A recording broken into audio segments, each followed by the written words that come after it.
चौथे अध्याय में श्री कृष्ण अर्जुन को दिए जा रहे दिव्य ज्ञान के आदिकालीन उद्गम को प्रकट करते हुए उसमें उसके विश्वास को पुष्ट करते हैं। वे बताते हैं कि यह वही शाश्वत ज्ञान है जिसका उपदेश उन्होंने आरंभ में सर्वप्रथम सूर्यदेव को दिया था और फिर परंपरागत पद्धति से यह ज्ञान निरंतर राजर्षियों तक पहुंचा। अब वे अर्जुन, जो उनका प्रिय मित्र और परम भक्त है, के सम्मुख इस दिव्य ज्ञान को प्रकट कर रहे हैं। तब अर्जुन प्रश्न करता है कि वे श्री कृष्ण जो वर्तमान में उसके सम्मुख खड़े हैं, वे इस ज्ञान का उपदेश युगों पूर्व सूर्यदेव को कैसे दे सके। इसके प्रत्युत्तर में श्री कृष्ण अपने अवतारों का रहस्य प्रकट करते हैं।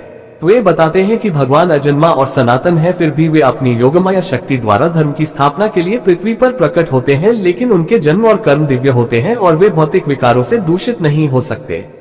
जो इस रहस्य को जानते हैं वे अगाध श्रद्धा के साथ उनकी भक्ति में तल्लीन रहते हैं और उन्हें प्राप्त कर फिर इस संसार में पुनः जन्म नहीं लेते।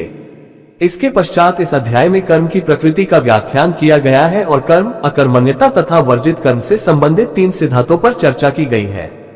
इनसे विदित होता है कि कर्मयोगी अनेक प्रकार के सांसारिक दायित्वों का निर्वहन करते हुए अकर्मा की अवस्था प्राप्त कर लेते हैं और इसलिए वे कार्मिक प्रतिक्रियाओं में नहीं फंसते। इसी ज्ञान के साथ प्राचीन काल में ऋषि मुनि सफलता और असफलता, सुख दुख से प्रभावित हुए बिना केवल भगवान के सुख के लिए यज्ञ के रूप में कर्म करते थे। यज्ञ कई प्रकार के होते हैं और इनमें से कई यज्ञों का उल्लेख यहाँ किया गया है। जब यज्ञ पूर्ण समर्पण की भावना से संपन्न किए जाते हैं तब इनके अवशेष अमृत के समान बन जाते हैं। ऐसे अमृत का पान करने से साधक के भीतर की अशुद्धता समाप्त हो जाती है। इसलिए यज्ञों का अनुष्ठान पूर्ण निष्ठा और ज्ञान के साथ करना चाहिए। ज्ञान रूपी नौक की सहायता से महापापी भी संसार रूपी कष्टों के सागर को सरलता से पार कर लेता है। ऐसा दिव्य ज्ञान वास्तविक आध्यात्मिक गुरु से प्राप्त करना चाहिए जो परम सत्य को जान चुका हो।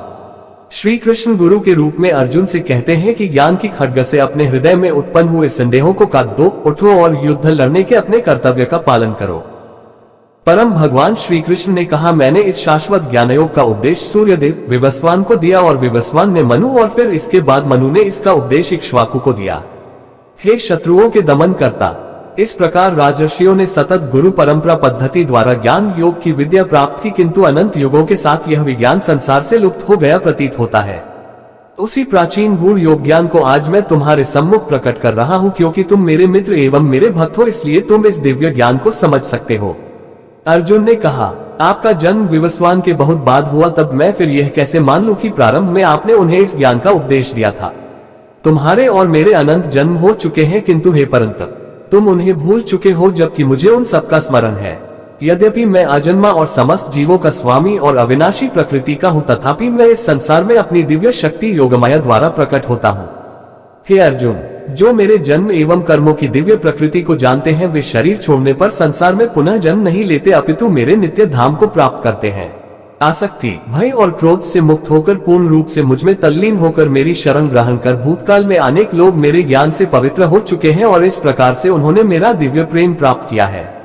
जिस भाव से लोग मेरी शरण ग्रहण करते हैं उसी भाव के अनुरूप मैं उन्हें फल देता हूँ। हे पृथा पुत्र, सभी लोग जाने या अनजाने में मेरे मार्ग का ही अनुसरण करते हैं। इस संसार में जो लोग सकाम कर्मों में सफलता चाहते हैं वे लोग स्वर्ग के देवताओं की पूजा करते हैं, क्योंकि सकाम कर्मों का फल शीघ्र प्राप्त होता है। मनुष्यों के गुणों और कर्मों के अनुसार मेरे द्वारा 4 वर्णों की रचना की गई है। यद्यपि मैं इस व्यवस्था का सृष्टा हूँ, किंतु तुम मुझे अकर्ता और अविनाशी मानो। न तो कर्म मुझे दूषित करते हैं और न ही मैं कर्म के फल की कामना करता हूँ। जो मेरे इस स्वरूप को जानता है वह कभी कर्म फलों के बंधन में नहीं पड़ता। इस सत्य को जानकर प्राचीन काल में मुक्ति की अभिलाषा करने वाली आत्माओं ने भी कर्म किए, इसलिए तुम्हें भी उन मनीषियों के पदचिह्नों का अनुसरण करते हुए अपने कर्तव्य का पालन करना चाहिए। कर्म क्या है और अकर्म क्या है, इसका निर्धारण करने में बुद्धिमान लोग भी विचलित हो जाते हैं। अब मैं तुम्हें कर्म के रहस्य से अवगत कराऊंगा, जिसे जानकर तुम सारे लौकिक बंधनों से मुक्त हो सकोगे। तुम्हें सभी 3 कर्मों अनुमोदित कर्म, विकर्म और अकर्म की प्रकृति को समझना चाहिए।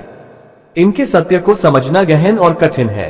वे मनुष्य जो अकर्म में कर्म और कर्म में अकर्म को देखते हैं वे सभी मनुष्यों में बुद्धिमान होते हैं।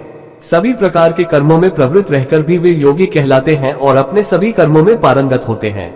जिन मनुष्यों के समस्त कर्म सांसारिक सुखों की कामना से रहित हैं तथा जिन्होंने अपने कर्म फलों को दिव्य ज्ञान की अग्नि में भस्म कर दिया है, उन्हें आत्मज्ञानी संत बुद्धिमान कहते हैं।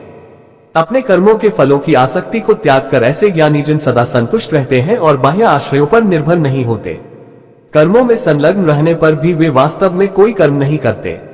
वे जो अपने आप स्वतः प्राप्त हो जाए उसमें संतुष्ट रहते हैं, ईर्ष्या और द्वैत भाव से मुक्त रहते हैं, वे सफलता और असफलता दोनों में संतुलित रहते हैं, वे सभी प्रकार के कार्य करते हुए कर्म के बंधन में नहीं पड़ते, वे सांसारिक मोह से मुक्त हो जाते हैं और उनकी बुद्धि दिव्य ज्ञान में स्थित हो जाती है, क्योंकि वे अपने सभी कर्म यज्ञ के रूप में भगवान के लिए संपन्न करते हैं और इसलिए वे कार्मिक प्रतिक्रियाओं से मुक्त रहते हैं। जो मनुष्य पूर्णतया भगवत चेतना में तल्लीन रहते हैं उनका हवन ब्रह्म है, हवन सामग्री ब्रह्म है और करछुल जिससे आहुति डाली जाती है वह ब्रह्म है, अर्पण कार्य ब्रह्म है और यज्ञ की अग्नि भी ब्रह्म है। ऐसे मनुष्य जो प्रत्येक वस्तु को भगवान के रूप में देखते हैं वे सहजता से उसे पा लेते हैं।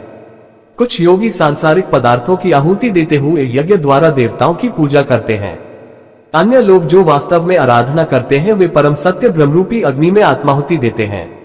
कुछ योगी जन श्रवणादि क्रियाओं और अन्य इंद्रियों को संयम रूपी यज्ञ की अग्नि में स्वाहा कर देते हैं, और जबकि कुछ अन्य शब्दादि क्रियाओं और इंद्रियों के अन्य विषयों को इंद्रियों के अग्नि रूपी यज्ञ में भेद चढ़ा देते हैं। दिव्य ज्ञान से प्रेरित होकर कुछ योगी संयमित मन की अग्नि में अपनी समस्त इंद्रियों की क्रियाओं और प्राण शक्ति को भस्म कर देते हैं। कुछ लोग यज्ञ के रूप में अपनी संपत्ति को अर्पित करते हैं। कुछ अन्य लोग यज्ञ के रूप में कठोर तपस्या करते हैं और कुछ योग यज्ञ के रूप में अष्टांग योग का अभ्यास करते हैं, और जबकि अन्य लोग यज्ञ के रूप में वैदिक ग्रंथों का अध्ययन और ज्ञान पोषित करते हैं, जबकि कुछ कठोर प्रतिज्ञाएं करते हैं। कुछ अन्य लोग भी हैं जो बाहर छोड़े जाने वाली श्वास को अंदर भरी जाने वाली श्वास में, जबकि अन्य लोग अंदर भरी जाने वाली श्वास को बाहरी श्वास में रोककर यज्ञ के रूप में अर्पित करते हैं। कुछ प्राणायाम की कठिन क्रियाओं द्वारा भीतरी और बाहरी श्वासों को रोककर प्राणवायु को नियंत्रित कर उसमें पूरी तरह से आत्मसात हो जाते हैं। कुछ योगी जन भोजन कर श्वासों को यज्ञ के रूप में प्राण शक्ति में अर्पित कर देते हैं। सब प्रकार के यज्ञों को संपन्न करने के परिणाम स्वरूप योग साधक अपनी अशुद्धता को शुद्ध करते हैं। इन यज्ञों का रहस्य जानने वाले और इनका अनुष्ठान करने वाले इन यज्ञों के अवशेष जो कि अमृत के समान होते हैं का आस्वादन कर परम सत्य की ओर बढ़ते हैं। हे कुरुश्रेष्ठ, जो लोग यज्ञ नहीं करते वे न तो इस संसार में और न ही अगले जन्म में सुखी रह सकते हैं। विभिन्न प्रकार के इन सभी यज्ञों का वर्णन वेदों में किया गया है और इन्हें विभिन्न कर्मों की उत्पत्ति का रूप मानो। ये ज्ञान तुम्हें माया के बंधन से मुक्त करेगा। हे शत्रुओं के दमन करता, ज्ञान युक्त होकर किया गया यज्ञ किसी प्रकार के भौतिक या द्रव्य यज्ञ से श्रेष्ठ है। हे पार्थ, अंततः सभी यज्ञों की पराकाष्ठा दिव्य ज्ञान में होती है। आध्यात्मिक गुरु के पास जाकर सत्य को जानो, विनम्र होकर उनसे ज्ञान प्राप्त करने की जिज्ञासा प्रकट करते हुए ज्ञान प्राप्त करो और उनकी सेवा करो। ऐसा सिद्ध संत तुम्हें दिव्य ज्ञान प्रदान कर सकता है, क्योंकि वह परम सत्य की अनुभूति कर चुका होता है। इस मार्ग का अनुसरण कर और गुरु से ज्ञानावस्था प्राप्त करने पर हे अर्जुन, तुम कभी मोह में नहीं पड़ोगे, क्योंकि इस ज्ञान के प्रकाश में तुम ये देख सकोगे कि सभी जीव परमात्मा का अंश है और वे सब मुझ में स्थित हैं। जिन्हें समस्त पापों का महापापी समझा जाता है वे भी दिव्य ज्ञान की नौक में बैठकर संसार रूपी सागर को पार करने में समर्थ हो सकते हैं। जिस प्रकार प्रज्वलित अग्नि लकड़ी को स्वाहा कर देती है, उसी प्रकार से हे अर्जुन, ज्ञान रूपी अग्नि भौतिक कर्मों से प्राप्त होने वाले समस्त फलों को भस्म कर देती है। इस संसार में दिव्य ज्ञान के समान कुछ भी शुद्ध नहीं है। जो मनुष्य दीर्घकालीन योग के अभ्यास द्वारा मन को शुद्ध कर लेता है वह उचित समय पर हृदय में इस ज्ञान का आस्वादन करता है। वे जिनकी श्रद्धा अगाध है और जिन्होंने अपने मन और इंद्रियों पर नियंत्रण कर लिया है वे दिव्य ज्ञान प्राप्त कर लेते हैं। इस दिव्य ज्ञान के द्वारा वे शीघ्र ही कभी न समाप्त होने वाली परम शांति को प्राप्त कर लेते हैं। किंतु जिन अज्ञानी लोगों में न तो श्रद्धा और न ही ज्ञान है और जो संदेहास्पद प्रकृति के होते हैं उनका पतन होता है। संदेहास्पद जीवात्मा के लिए न तो इस लोक में और न ही परलोक में कोई सुख है।